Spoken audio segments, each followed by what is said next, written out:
Hi, my name is Natalie, and I'm going to talk to you a little bit about my diagnosis of medullary sponge kidney, bilateral. A lot of people know it also as MSK. We're putting these videos out in hopes that new research will be done and awareness will be put out there for this um, disease that just gets swept under the rug. Um, Almost 90% of doctors that you talk to say that it is a benign disease and it shouldn't cause you any problems. Well, we can tell you there's a lot of us that are the complete opposite of that. My story began when I was about 18 or 19 years old, and I passed my first kidney stone. Um, I went to the emergency room and had some trouble getting the stone out on my own, so I had to have assistance through surgery. But after that, they told me that, you'll probably pass one or two more, but, you know, as, as you go through it, but not a big deal. Um, 2007 came along, and I'd been passing kidney stones here and there, and also having UTIs and kidney infections pretty much on a regular basis with those stones.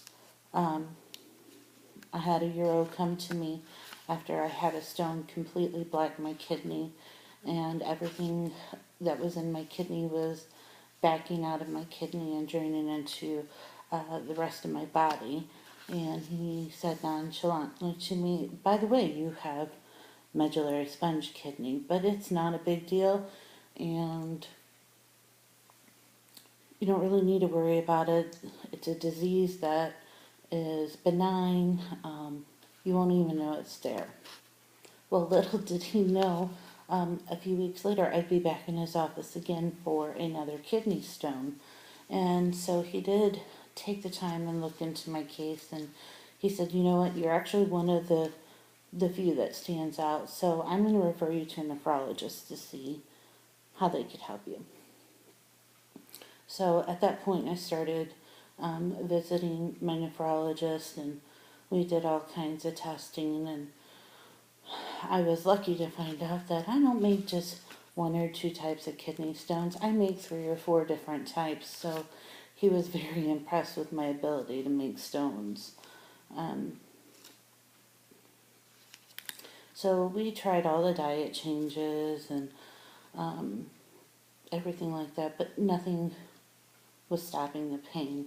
Nothing was stopping the blocked kidneys with the stones. The UTIs continued to come, the kidney infections, and every day unrelenting agony, pain in my kidney area and my groin.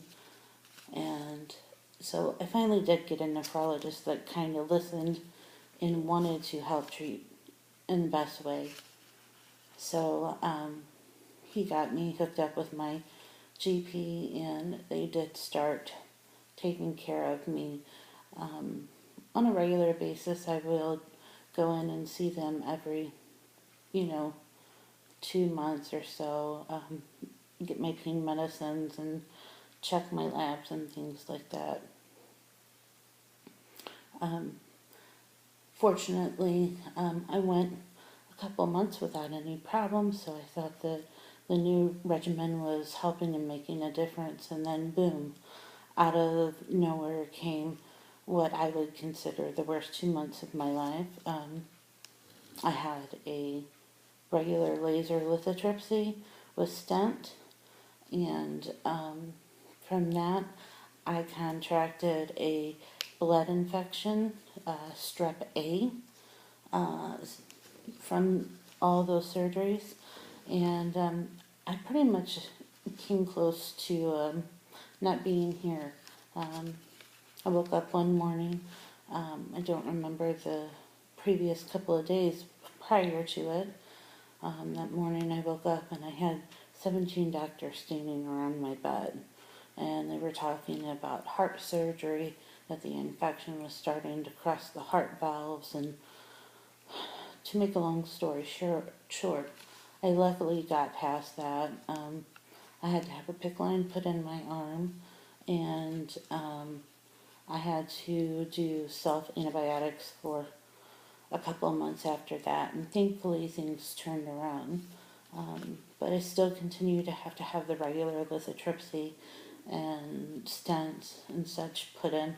I've even gone to see the world-renowned MSK specialist, Dr. Wolf, at the University of Michigan. I had that surgery done in December of 2012. Unfortunately for me, it was not a great success. So my everyday life depends on my pain medicine, so I can get up and function and be a part of my children's lives. I can't work anymore, which is really hard for me because I absolutely love my job. But with this disease, it's pretty much impossible for me. The isolation that you feel because nobody understands what you're going through with this, it's just completely devastating. I watch my children, and when they come in and they say, "How are you today, Mommy? Are you feeling okay? Are your kidneys okay?" It breaks my heart to know that my children are having to worry about me. I should be worrying about them. They shouldn't be worrying about me. This disease has changed my life in so many ways. It's put a huge financial burden on our family due to the medical costs and then loss of my job. It's also probably one of the main reasons for my impending divorce. I would never, ever, ever wish this on anybody just for 5 minutes. It's absolutely horrific. I would not wish it on my enemy. I would not wish it on anybody, not even for a 5-minute time period, because it is torture.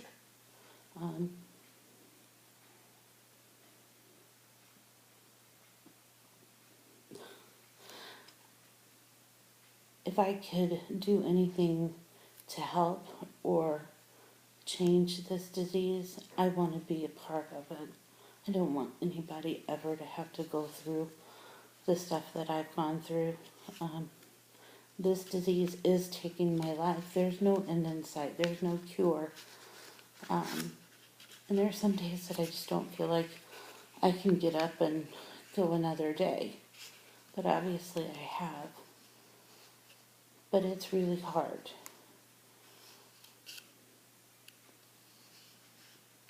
So if there's anybody out there that's watching that can make a difference for us, help us find some doctors that will research our disease and help us find a cure or something that will maintain it so our quality of life could come back to the same as most, we would be forever indebted to you.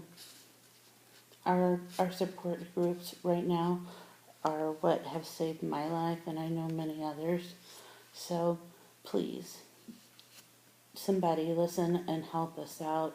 We really need you. Thank you.